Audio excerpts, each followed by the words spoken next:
Hello, good afternoon, everybody. Today we have with us Marta Palomo. Marta graduated in biology and obtained her PhD from Universitat de Barcelona. And during her PhD, Dr. Palomo focused on the analysis and description of endothelial dysfunction occurring in association with hematopoietic cell transplantation. Among her main scientific contributions during this period was the discovery that HCT, hematopoietic cell transplantation, is associated with an important process of endothelial damage, even in absence of transplant complications, and that the pathophysiologic mechanisms underlying this damage are different in autologous than in allogenic transplant. From 3 years, she abandoned science and moved to scientific journalism, working as a freelance journalist for several national media in Spain, including the pioneering Sync agency. Moreover, she was also involved in science communication in several outreach projects, including EU-funded initiatives. Currently, she has been in jury in science outreach and journalism awards and is an active mentor in programs engaging girls in STEM disciplines. Since 2014, she started as a postdoctoral fellow in the Barcelona Endothelium team at the Josep Carreras Institute, deepening in pharmacological strategies to prevent and treat endothelial dysfunction in complications associated to HCT, such as graft versus host disease and thrombotic microangiopathy. Moreover, she's also working in unveiling the mechanisms that lead to endothelial dysfunction in other pathologies. And recently, she obtained her first grant as a principal investigator to study the involvement of complement in thrombotic microangiopathies associated to pregnancy, such as in preeclampsia and HELP syndrome. Dr. Palomo is a member of national scientific and journalism societies and reviewer for many journals and funding agencies.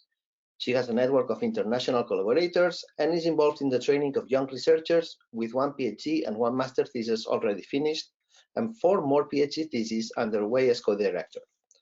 Today, she's going to talk to us about her recent research in COVID-19. And without further ado, I'll leave it to you, Marta. Thank you very much. Thank you very much, Eduard, for your kind presentation. Thank you, everybody, for attending this seminar, and I hope that you enjoy this talk. Let me present you the Barcelona Endothelium team that is composed by Enrique Carreras, Maribel Díaz-Ricard, Julia Martinez, and myself.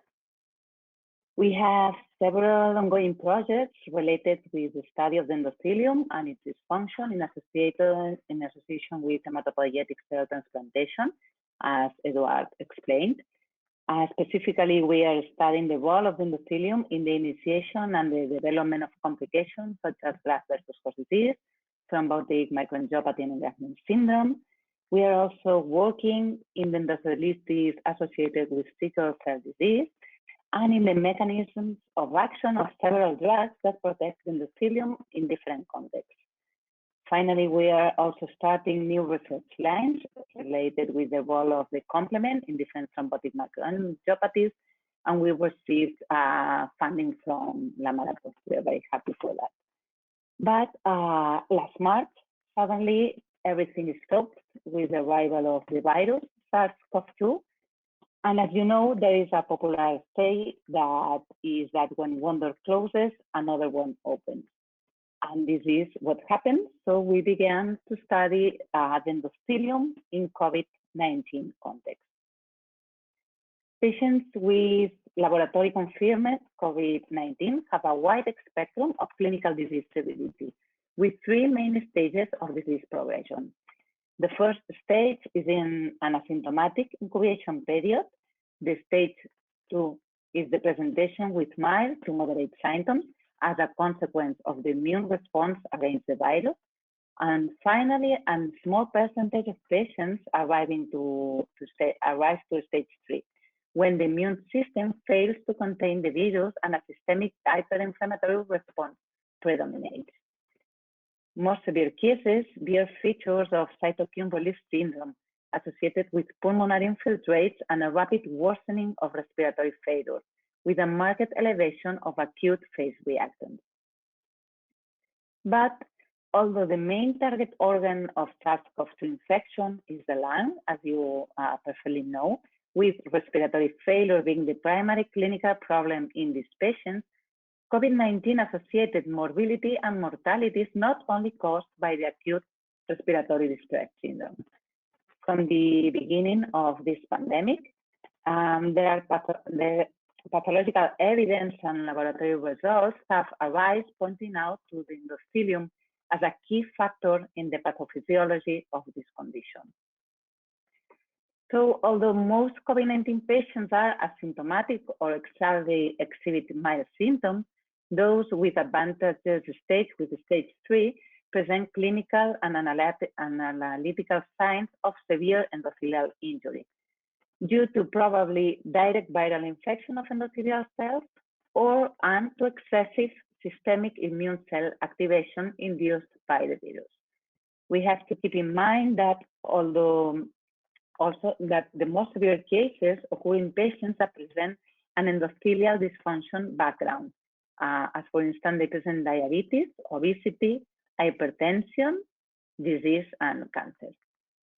As you know, the endothelium is composed by billions of endothelial cells that cover the inner side of the blood vessels, and this endothelium is constantly exposed to the different components present and circulating in the blood.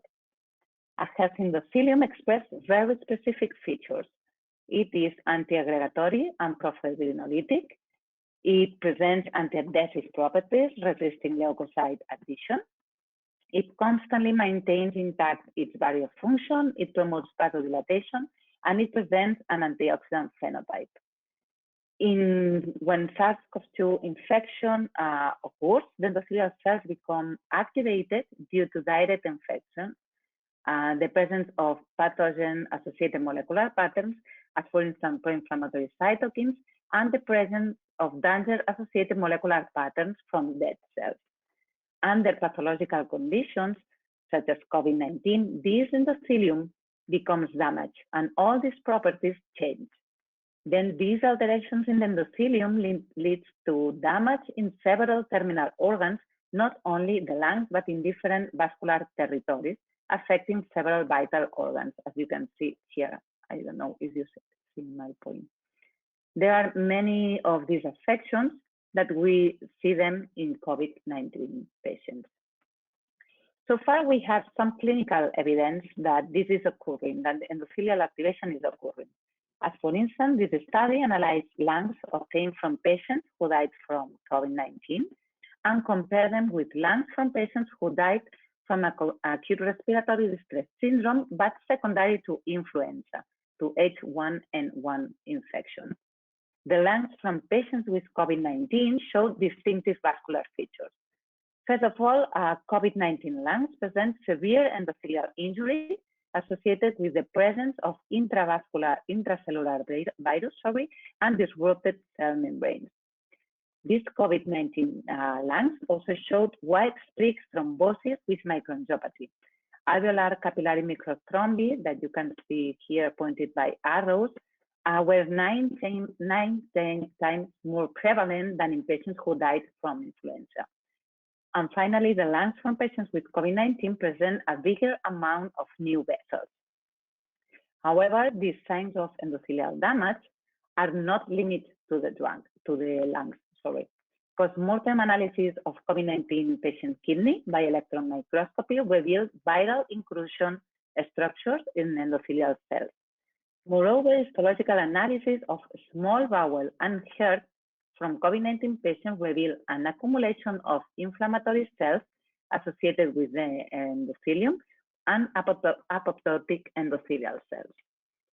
These findings have been corroborated along all these years, underlying the importance of the infection of the endothelium and the systemic alteration of the different endothelial territories.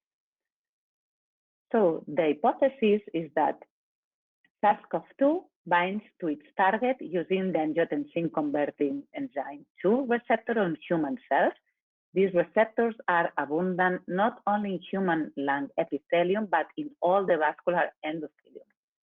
Moreover, the co-expression of transmembrane protease serine 2 is also crucial, and this protein is highly expressed in endothelial cells.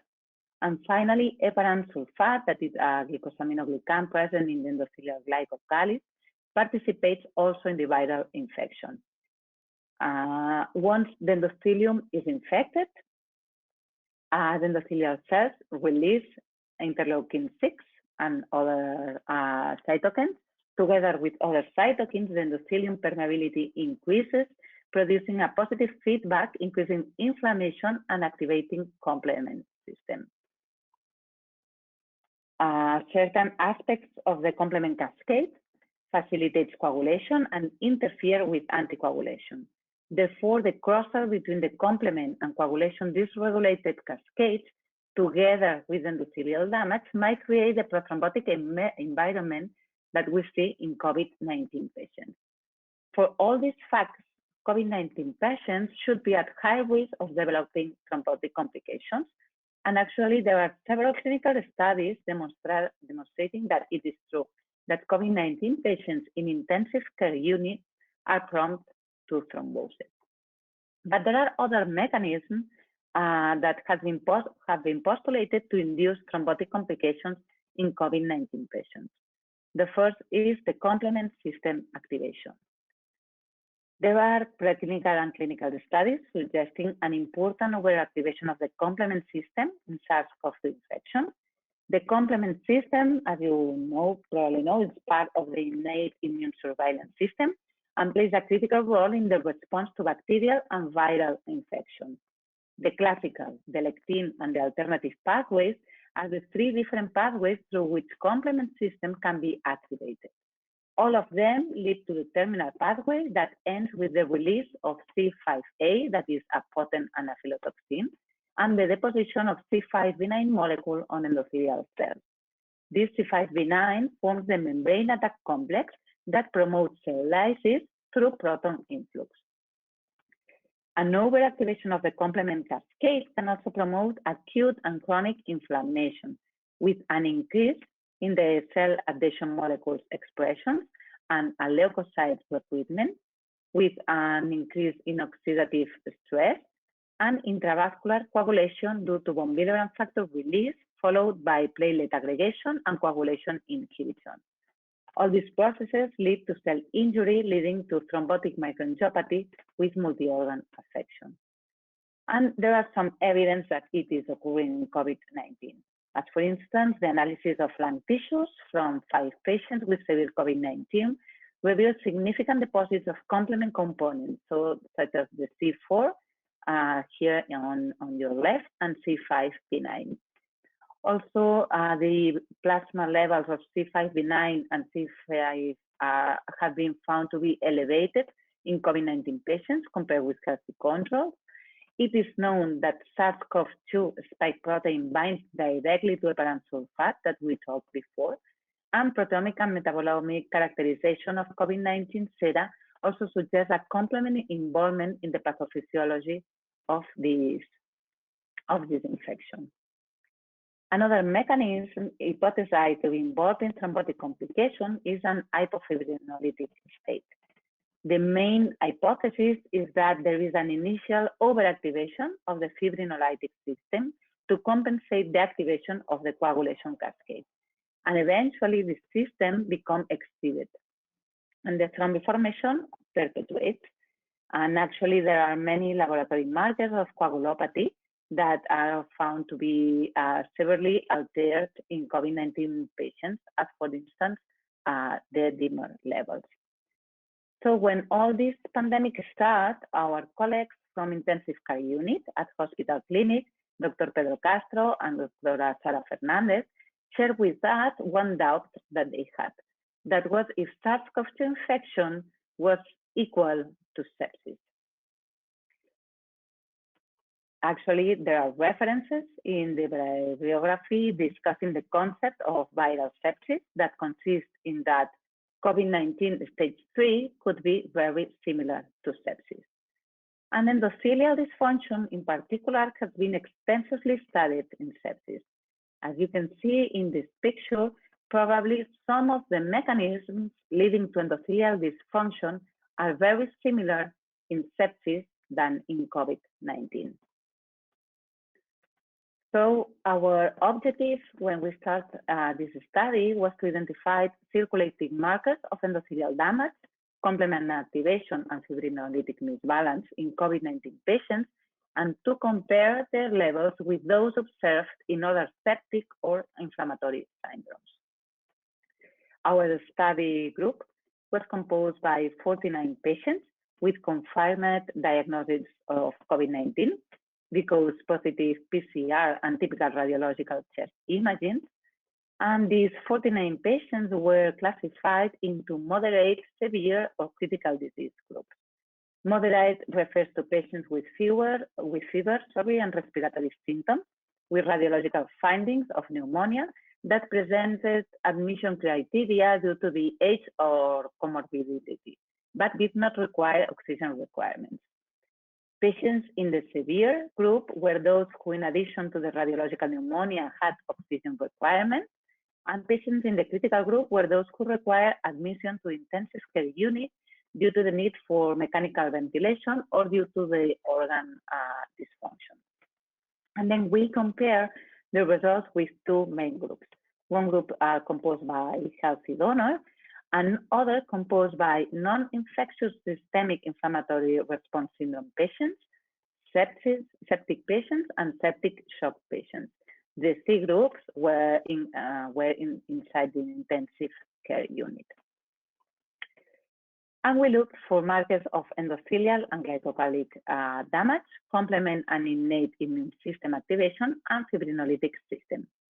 Vascular cell adhesion protein, the first one that we checked, is synthesized by endothelial cells in form of an injury or the presence of cytokines such as interleukin-1 and tumor necrosis factor alpha, and it is involved in leukocyte adhesion. Von Willebrand factor is a glycoprotein involved in hemostasis, and it also is an acute phase reaction. The ADAM13 is a metalloproteinase, which main function is to cleave this von Willebrand factor anchored on the endothelial cell surface.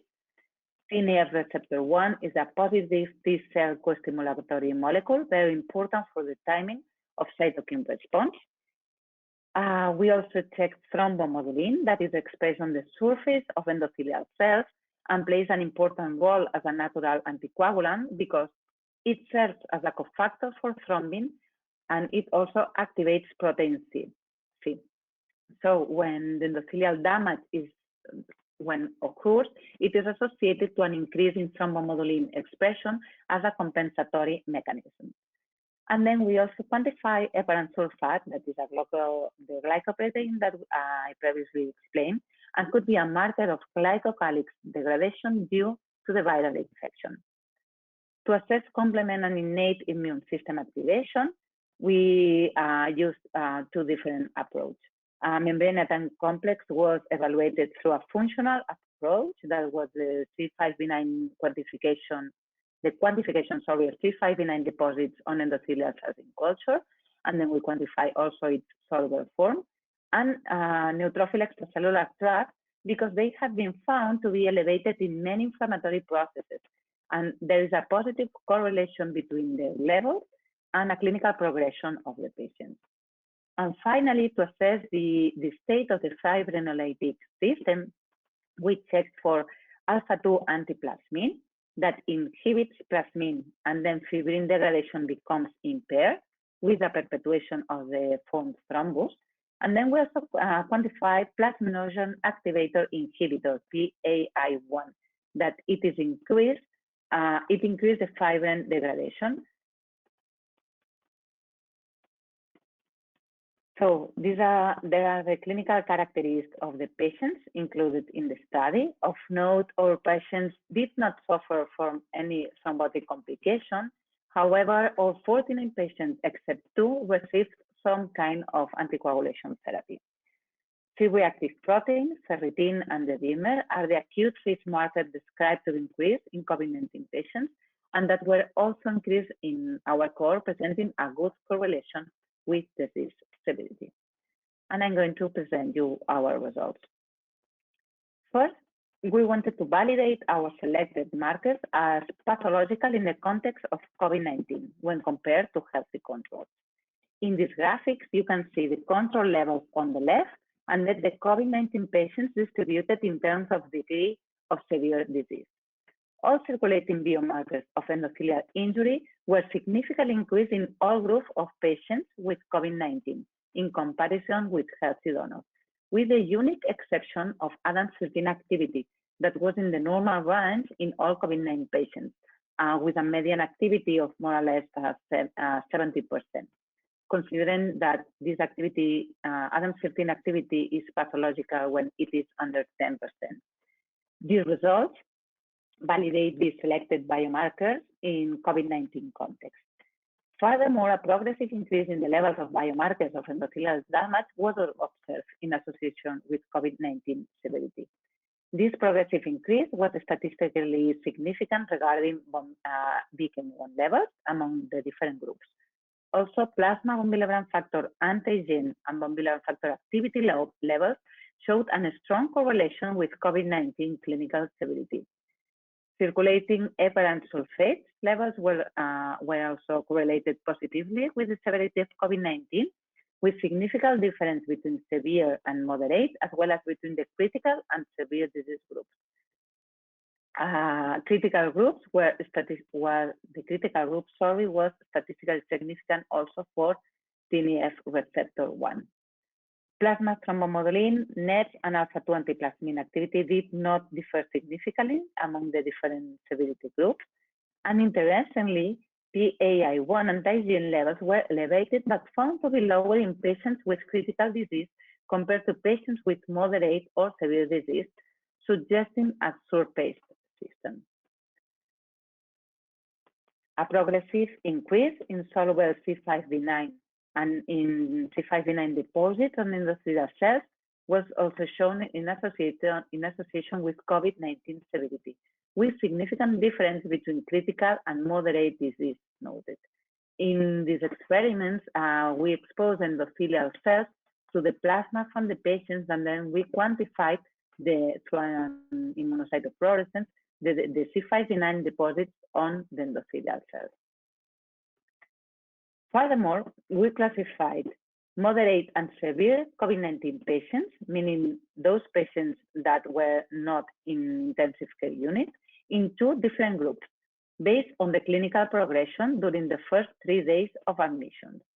One group, the worsening group, presented increased oxygen requirements, progression of radiological pulmonary infiltrates, and or increased inflammation biomarkers, for which immunomodulatory treatment was administered.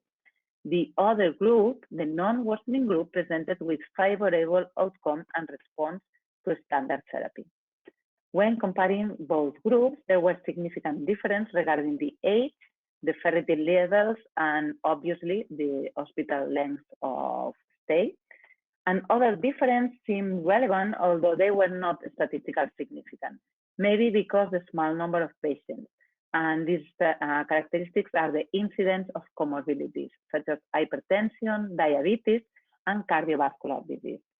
All patients from the worsening group required immunomodulatory or anti-inflammatory treatment. When comparing the levels of biomarkers between COVID-19 patients in the early stage of the disease and as they evolved, we found statistically significant difference in heparan sulfate and BCAM1 levels, which were much higher in the worsening group. I would like to remember that these determinations were done at day 0 before the good or the bad progression of the patients. And here you can see the graphics. So, sorry.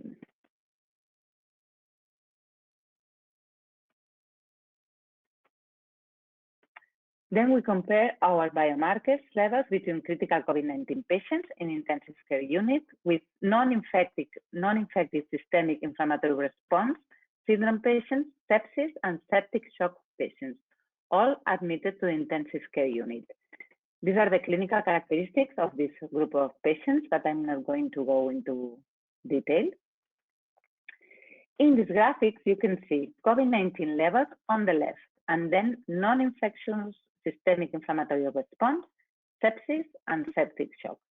In general, all markers are more increased in patients with septic shock than in all other groups, including COVID-19 infection. The differences are statistically significant in von Willebrand factor antigen, thrombomodulin, TNF receptor 1, and NETs. There are 4 important exceptions. Adams 13, that it is normal in COVID-19 patients and it is significantly reduced in the other syndromes, presenting a good correlation with disease severity. BCAM1 and alpha-2 antiplasmin that presented levels higher in COVID-19 than in other syndromes, and PAI1 that was very importantly reduced on COVID-19 patients. These 4 markers help us to define differential pathological profile between COVID-19 patients and all other infective and non-infective syndromes. Finally, we can here observe the micrograph corresponding to C5b9 deposition on endothelial cells exposed to plasma of critical COVID patients and septic shock patients. Although the difference you can observe that are not statistically significant, the levels of complement activations were higher in septic shock than in COVID-19 patients. And actually, septic shock is an entity in which thrombotic microangiopathy has been extensively described. All this preliminary data was presented as a poster in the American Society of Hematology Congress in last summer, and now is under submission. And before finish, I will like to talk a little bit about the treatments. At the beginning of the pandemic, more or less a year ago, the treatments were focused to treat the results of all these unbalanced pathways that I have explained. The results of a damaged endothelium, the result of the activation of the complement system, and the result of the excited fibrinolytic system. Now the point is to treat all these pathological substrates that leads to the microangiopathy and to the thrombosis. And in this context, there are 4 different approaches that are currently being under study. The first one I would like to explain you is the fibrotide. The fibrotide is a mixture of oligonucleotides that is purified from the intestinal mucosa of pigs.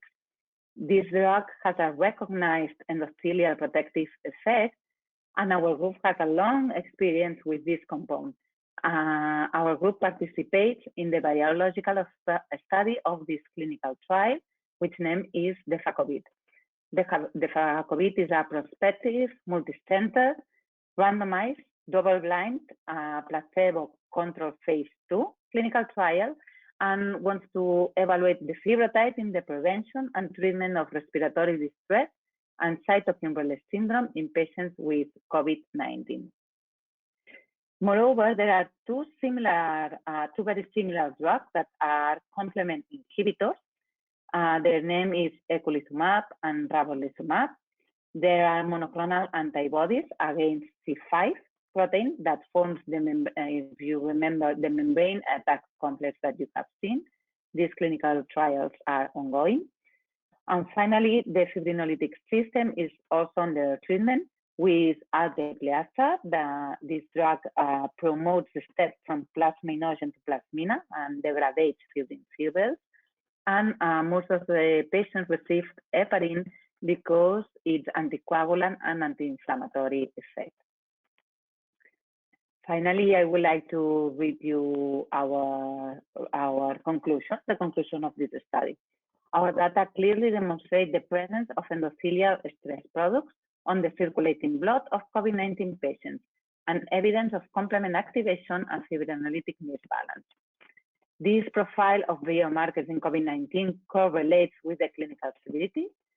We have seen differential behavior based on some biomarkers higher in COVID-19 patients versus non-infective systemic inflammatory response syndrome, sepsis and septic shock, in which endothelial damage is also known to be critical.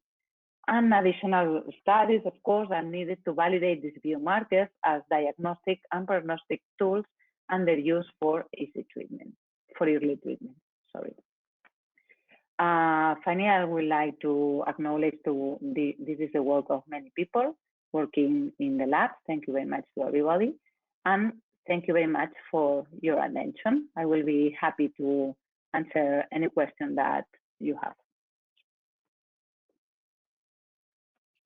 Right. Thank you very much, Marta. This was a very interesting talk. And well, while people, quick reminder that you can send your questions through the question mark button. And while people write their questions, I have a couple. So one of the things that seems to determine severity of COVID-19 is the biological sex. So I think that the disease is much more severe or more severe in men than in women. Have you stratified by this variable to look at some? I know that you have a relatively small cohort, but have you looked at if you have any differences between men and women in some of these biomarkers? Thank you very much. That is a very good point. We haven't looked if there are differences between our biomarkers, and there is something that we really can do, which is true, is that in our core, the gender was quite equal. It was more or less, it was not statistically different between the genders. But it's true that we can check for that. It's very interesting. Okay. And then I have another one.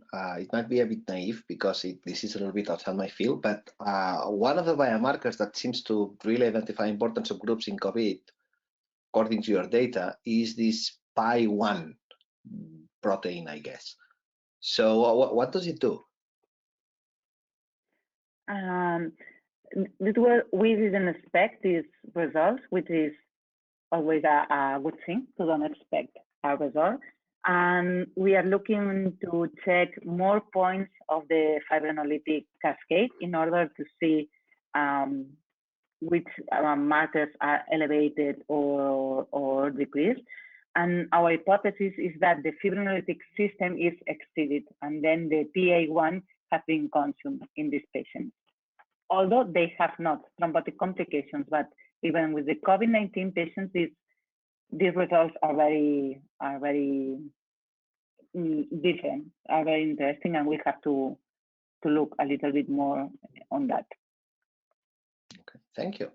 So there are already some questions from the audience. First one, is thrombotic complication also occurring after vaccination? Any risk or any case reported so far? I am sorry, but I really don't know the answer of this question. I don't have read anything regarding an increase in thrombotic risk after vaccination, but I don't know it. Sorry. Okay. And then there's another one.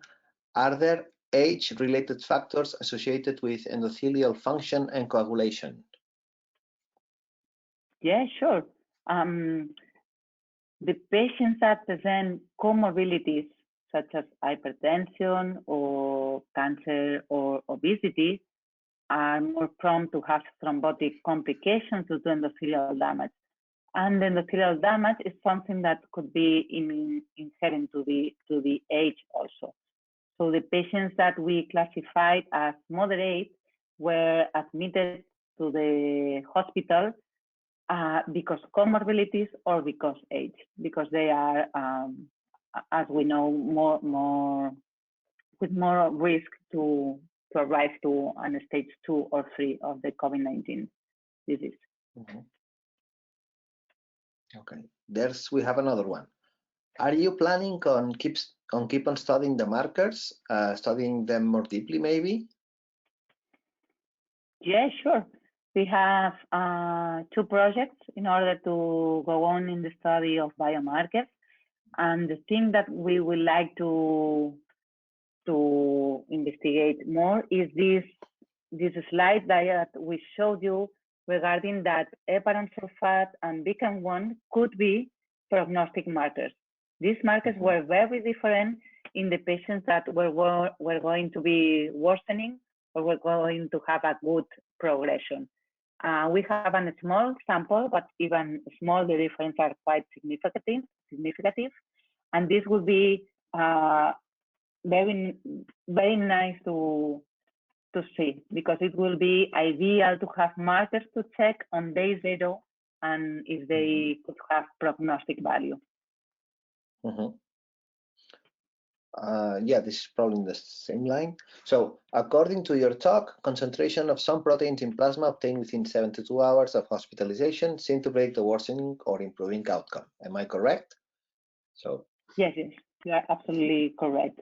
With that, we established this deadline of 44, 48, and 72 hours because it's very difficult to obtain a sample without treatment, because as soon as the patient is admitted to the hospital, they receive treatment.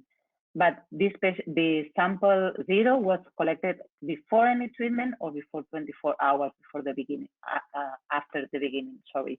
And even with that, we found significant numbers that we have to look into it, and now we are going to we are recruiting more patients. Unfortunately, we have a big amount of samples, so we will be able to see if we are in the correct way or not.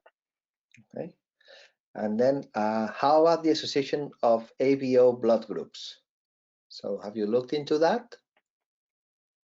No, we haven't looked into that. No, sorry. Okay. Let's see. Thank you very much. Very interesting questions. Yes. Well, I think there seem to be no more questions. Can wait for a second. So, but you do have the ABO probably. Yeah, you can send them to they can send them to your email. But you do have the blood group from the clinical history, maybe, of these patients. I mean, if you wanted to look into that, do you think you could? Yeah, sure. We can know it.